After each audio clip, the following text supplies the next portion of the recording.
আজকে আমি তোমাদের সাথে একটা চিকেনের রেসিপি শেয়ার করব। আজকে আমি বেঙ্গলি স্টাইলের চিকেন কষা বানাচ্ছি। আমি সবার প্রথমে আলুটাকে ভেজে নিয়েছি, তারপরে কড়াই পেঁয়াজ দিয়ে দিয়েছি আর দুটো তেজপাতা দিয়ে দিয়েছি। এবার পেঁয়াজটা লাল লাল ভাজা করে নেব। আমি একটু চিনি দিয়ে দিলাম।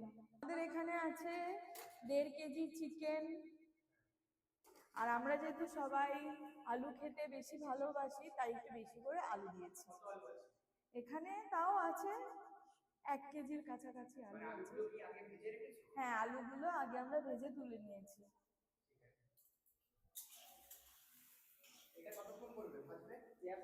এটা একটু সময় লাগবে, 5-7 মিনিট ধরে একটু ভেজে লাল লাল করে নেব। তারপরে আমি এক এক করে মশলা দিতে। তেল ওই 1.5 কাপ মতন তেল দিয়েছি। 1.5 কাপ? হ্যাঁ। মানে গ্রামটা বলতে হবে, দর্শকরা তো বুঝতে পারবে না। 1.5 কাপ গ্রাম বলতে পারবে না। এদিকে তাকান। 100 গ্রাম। এবারে টমেটো দিয়ে দেবো। এখানে আমি দুটো টমেটো নিয়েছি, পুরোটাই দিয়ে দিলাম। টমেটো আমাদের গলে গেছে। এরপরে আমরা এক এক করে গুঁড়ো মশলা দিয়ে দেবো। প্রথমেই দেব হলুদ। হলুদ আমি এখানে 2 চামচ দেব। এরপরে জিরে,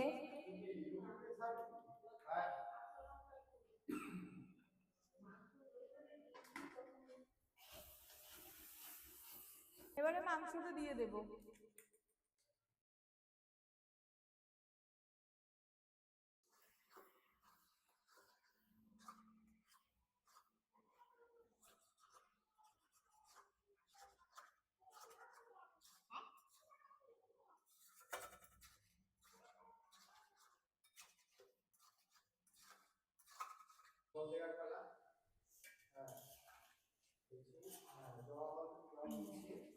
ঠিক আছে, পরিমাণ মতো জল দিয়ে দিয়েছে।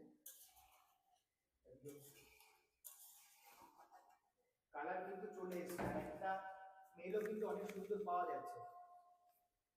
সেই মানে দুটো তেজপাতা দেখতে পাচ্ছি, আর বাকিগুলো ঘেটে মিক্সড হয়ে গেছে সব। ফ্লেমটা কিন্তু আস্তে আস্তে হচ্ছে।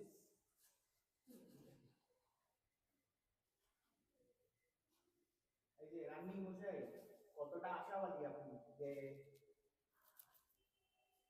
এই জল দিয়ে দিয়েছি, এবারে ফুটবে। ফুটে গেলে আঁচটা কমিয়ে দেবো।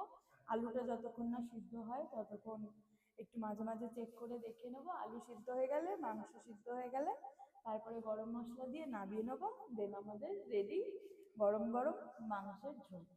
ঠিক আছে।